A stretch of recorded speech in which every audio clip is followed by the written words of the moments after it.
Today's guest is a brave, bold, beautiful woman who's world's first hijabi supermodel. Not only has she already graced covers of Vogue, to name a few, but also walked in Miss USA pageant wearing burkini. Please welcome Halima. Welcome to In the House with Barka. Thank you. Thank you for having us. Oh, it's a pleasure. Halima, so you moved to Minnesota with your family from Kenya at the age of 7. Now, you went from moving to a new country to becoming so popular with all the kids and getting home the homecoming queen crown. So tell me, how was the whole journey and how did that go? It was really good.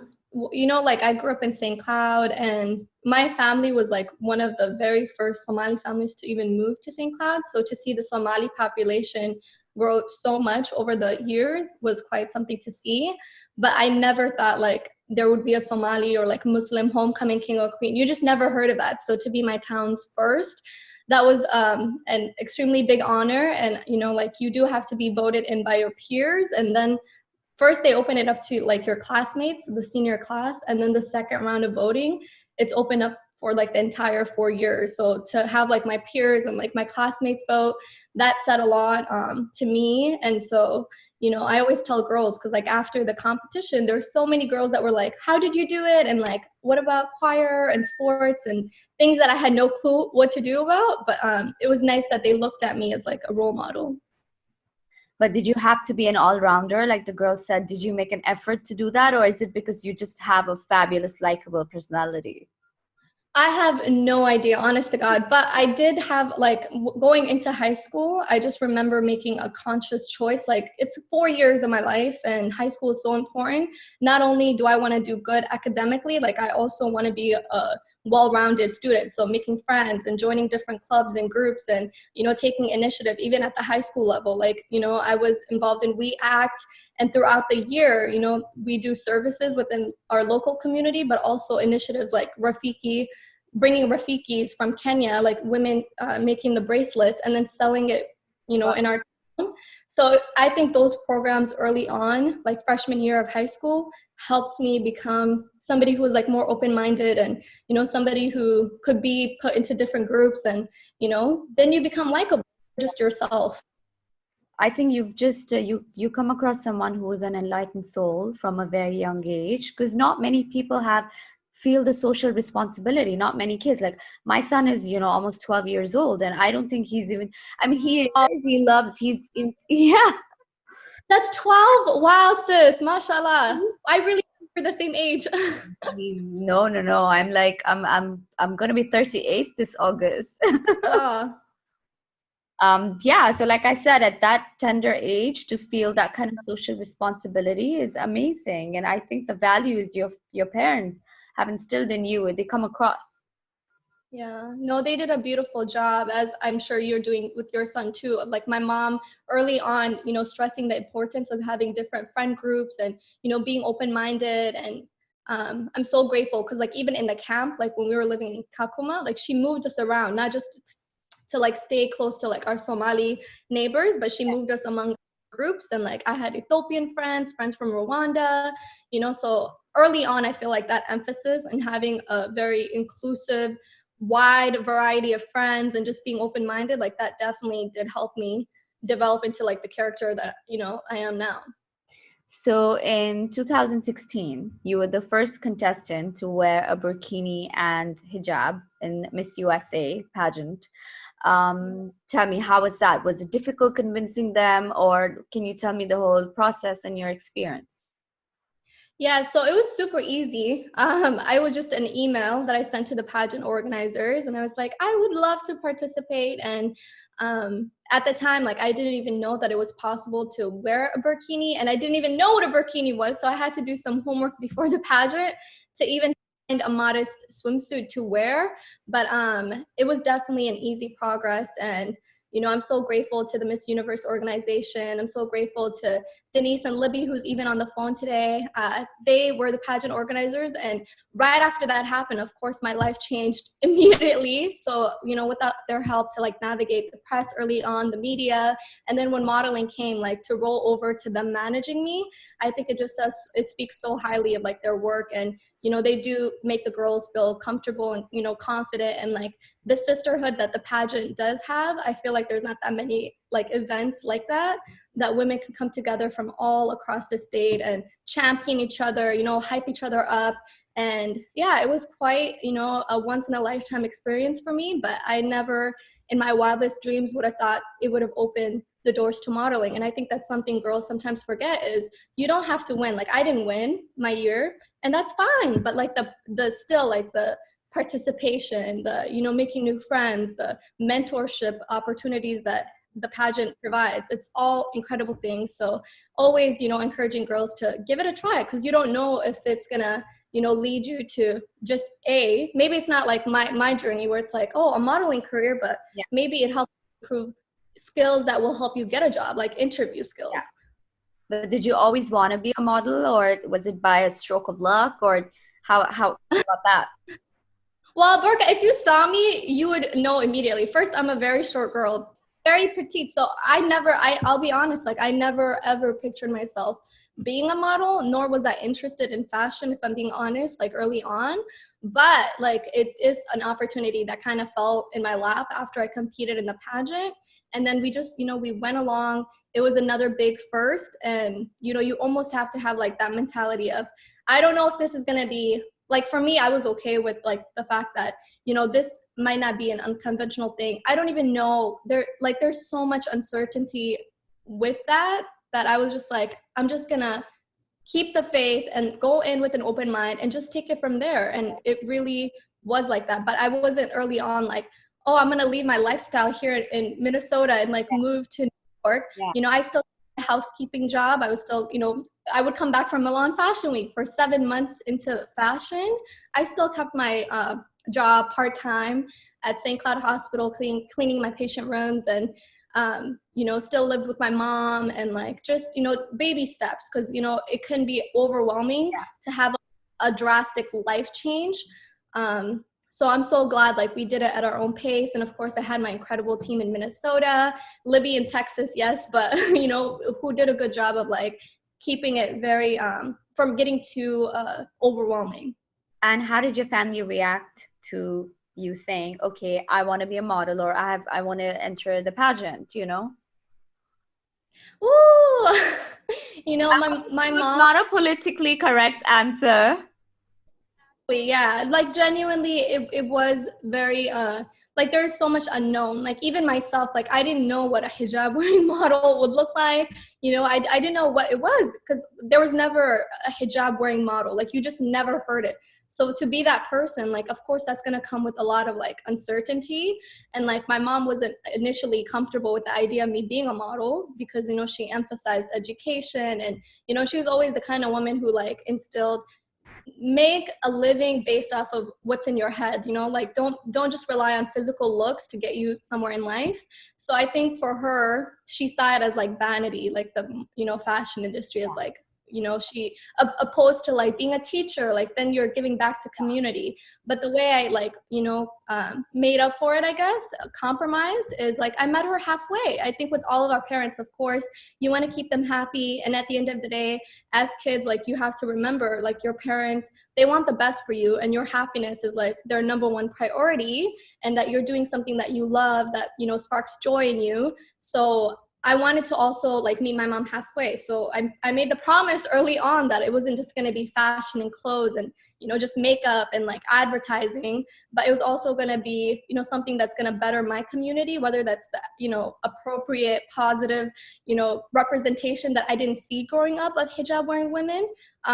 So to be that person for so many little girls to know, like, I don't have to compromise my hijab. I don't have to compromise my faith or who I am, or like looking different in order to still own my identity, in order to find success, in order to do something, you know, that's not just the conventional, you know, safe route. Like I could still have the spark that any other group of women would have. And on top of that, combining fashion with activism, like that was a big thing that my mom, she was just like, you're just not gonna do it, you know, like I don't think you should just do it. So when I became a UNICEF ambassador, I think that solidified to my mom that it's possible to not just, you know, you could still do fashion, but then combining it with something that is so incredible and that's, you know, service to others, opposed to just how is this going to benefit me, myself, my family, you know. Yeah. I think that they made up for it. To use the power of fame for a good reason, I think that's amazing. You have a purpose to it, you know, because you have a voice that people pay attention to.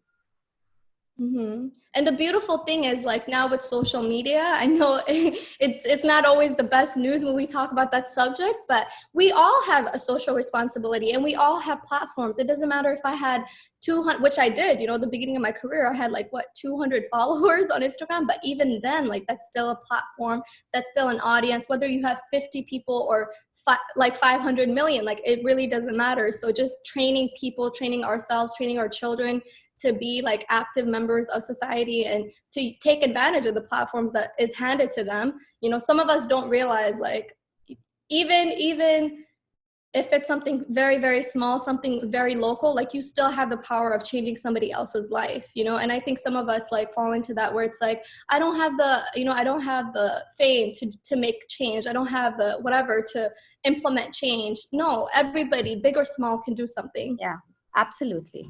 You got picked up straight up after the pageant by IMG Model, which is literally every model's dream. Every girl who wants to be a model is a dream to be represented by them. You had a dream debut at Yeezy season 5, I think, show. Firstly, how is it walking for Kanye? Incredible. And girl, I think I scared Kim Kardashian half to death. First time meeting somebody, not to name drop, but to name drop. I was like, I know this woman from my TV. Like, you know, it was kind of a surreal moment for me, you know, coming from a small town in Minnesota and like my first, you know, fashion week, literally running like, you know, the Kardashian clan and, you know, walking for Kanye, of course, styled by Karine Rothfield, who I look up to her so much and credit her for, you know, my career and like, you know, implement like just book, right? Sorry? Also on the cover of her book, of Karine's book, yeah. So they did that. So 3 has always been a lucky number for me. I don't know why, but it was actually the announcement. It was like a package. Halima got signed by IMG Models, her first cover, and the debut. Like that was the 3 announcement that came out that week, I think. And so those were all incredible things. And I never thought like, you know, that I would be getting to do those things, but it was definitely a culture shock to do Fashion Week in general. And it's a different world, and it was something that was new to me. Do you think that those opportunities came to you because the world was finally ready and open to accept the modest dressing? I think so. I think, you know, sometimes people forget like modest dressing, it's the oldest fashion staple. And it's not just for Muslim women. It's something that all women can partake in. And, you know, sometimes it's like it fits into that spectrum of not every woman wears modesty all year round. Sometimes it's just a seasonal thing. I live in Minnesota, and I promise you, if you come visit us during the winter months, we're all modest people, gloves, like neck warmers, hats, like it's just, it comes with the environment because we have so much snow and winter is really brutal sometimes. So I think just like taking away that, you know, like myth that modesty is just for a group of women, I think that's not correct. And I think also modesty is for the woman to define for herself. And that's why I've been very careful, even in like my early interviews, never to impose my definition of modesty onto other people. You know, I always clarify like that's just what makes me feel comfortable, but I would never want to like, you know, define it so another group of women think like that is the only way, because it's not. It's for us to pick what is modest to us. Did it give you a sense of empowerment to be the first hijabi woman on the cover of Vogue? It did. It was a huge, huge honor. And I think with any model, regardless of, you know, hijab or no hijab, like it's such a coveted thing. And like, you know, it makes a model's career. And so I definitely, you know, did take that into like consideration, of course. But at the same time, like you just I can't believe it. You know, sometimes even now, like I catch myself and it's just, it feels like a dream, honestly, because I never thought like a hijab wearing woman would grace a Vogue, not in my lifetime at least, you know. So there is that aspect of shock. Even 3 years now, like I still sometimes catch myself, asking myself like, wait, did that actually really happen? But I always say like being the first really means nothing until there's a second, a third, a fourth. So really some of the times that I celebrate the most, it was actually when Ukbat got the Vogue, American Vogue cover, because again, another young Somali girl gracing such a coveted spot on one of the top fashion magazines in the entire world. Like that's such a, I think for me, like that signifies like this was not just a trend, and hijabis are here to stay. Like we found our place in fashion, and I think it's about time. So just celebrating all the change and all the designers that are now coming out with Ramadan, Eid collections. So it's just gone so far beyond me, and I'm so excited to see what my little cousins and like the little girls in my family generations down the line, like how they'll view self-esteem and like feel represented. And just I want them to be like any other women, where it's like they're girls who will literally look up to the sun and be like, there's nothing under the moon that I can't accomplish or achieve, and I can be myself while still doing incredible iconic things. Yeah, you've definitely opened up, doors to a whole new world for the next generation and the generations to come, which brings me to my next question. Are you flooded with a lot of queries and, comments by young girls from your community or people who look up to Yeah. you? Like, how did you do this? And, what can I become the next model? Or, Yes, I think there's so much excitement, and that's something that has not changed. I feel like, the first couple months I was like, oh my God, like I thought I was the only one, because, I remember even like wanting to do the pageant, right? Miss Minnesota USA. Of course, many women have been doing it. It's something that's very well known and like very famous, like Miss Universe, like it's well renowned around the world. But for my Somali community in Minnesota, like that was still something that you never really heard about. So to be the first to do that, I felt like, oh my God, is there something wrong with me? Why hasn't someone else come and done this in a hijab if this was acceptable? So to come back 1 year later, just 1 year, and to the same pageant and see 7 girls in a hijab and like competing, it signifies to me that girls in my community, it's not that they didn't want to do these things, it's that like all of us humans, we need to see ourselves represented in a space to feel invited enough to even make that first step to go. So if anything, I feel like I opened the door so others can just, walk on by, because there is interest. And I know there's so many, like 10 years from now, I know there's going to be so many top models in a hijab, so many designers.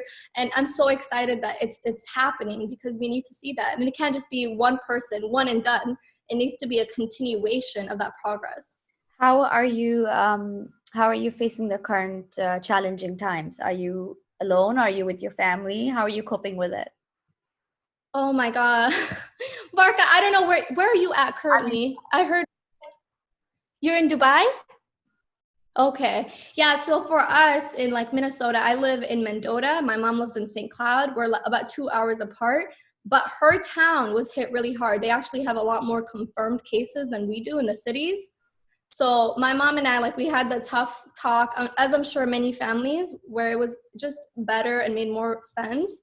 And also, like, even though I'm at home, I would love to be at home with my family, and like treat it as a vacation, but I still have to work like you right now. So just taking this time, not looking at it as like a vacation, but more I'm just working from home. I'm just social distancing, keeping my family, my loved ones safe, but I still have work to do. So I've decided to stay in my apartment in the cities, but I'm so grateful because my best friend is my roommate. So that's been like keeping me comfortable. Amazing. So you have someone at least to keep you sane.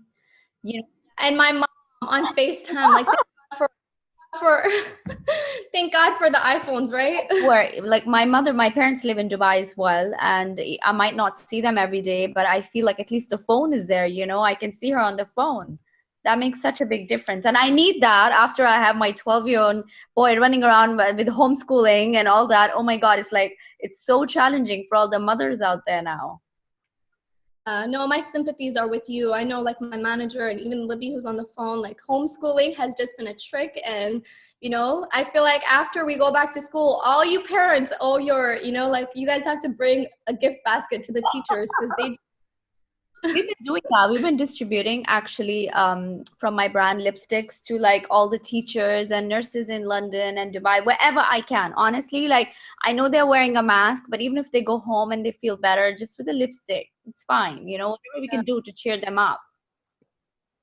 Yeah, no, you have the right idea because, even for myself, I was like, okay, even though I have nowhere to go exactly today, I'm still gonna wake up, do my face of makeup, Ask you, even you have such beautiful skin. Can you tell us like what you use and a little about your makeup and skincare? yeah, so this little guy is just simple products, really. It's just this face mist, just a face mist, and like this is just agave lip balm. And honestly, those are like my quarantine to go to because the spray, it's getting kind of warm here in Minnesota. The face mist? The face mist is from Tatcha. I like that brand. Yeah, and then the Bite, this one is just an agave lip mask from Bite. So just keeping it very simple for the warm months, because like with foundation, like I do tend to like sweat a lot, especially when it's hot and your skin just feels, sometimes you just need to let it breathe. So I've actually been, besides today, this week, I'm trying to take a makeup-free week and just work on skincare because when we go outside and life goes back to normal, I do want healthy, glowing, skin. Yeah, I know it feels great. I'm literally in pajamas all day with my hair tied, no makeup. So now when I put on a little bit just to like feel a little lively, my husband's like, "Where do you think you're going middle of the night?" I'm like, "You're used to seeing me in pajamas now, so like an old lady with no makeup, nothing. So I'm not going anywhere." Yeah, but it probably makes you feel really good, right? It literally motivates me to get out of bed. I love the Zoom chat that I'm having every day with wonderful people like you. And it's just it's empowered women, empowering women. It's just so nice. The world needs a lot of positivity right now, I feel. Barka, I mean, thank you so much for even inviting me to do this girl chat because I know my friends are bored of me FaceTiming them every other day session on FaceTime. So, I mean, this is incredible. And like people need a chance to kind of get their mind to something else because we can't just keep talking about COVID-19 and what's happening on the news. And, like sometimes just a simple break allows people to get into a better mental state. So thank you so much for taking the time to even do the series because it's need right now. You're so sweet, and I feel like you have such a nice vibe. Really, I can tell that you're such a pure, like, nice soul. I have the mother instinct, you see. And also, thank you so much for the donation. That was so generous. And thank you. Especially with everything that's happening now, because as you can imagine, there's no such thing as social distancing. If COVID-19 were to happen in a refugee camp, there's just simply no way to like have people isolate and social distance. So prevention is key.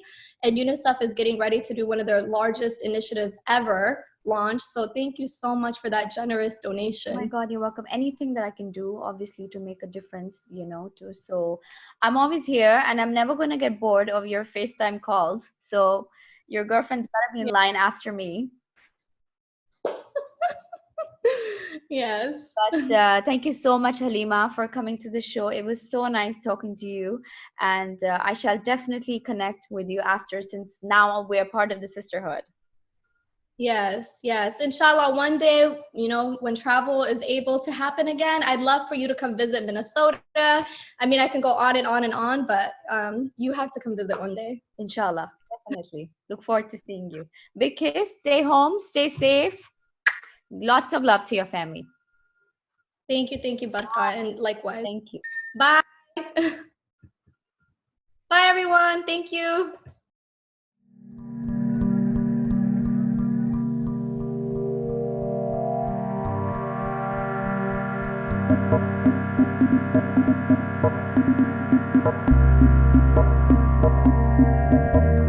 Thank you.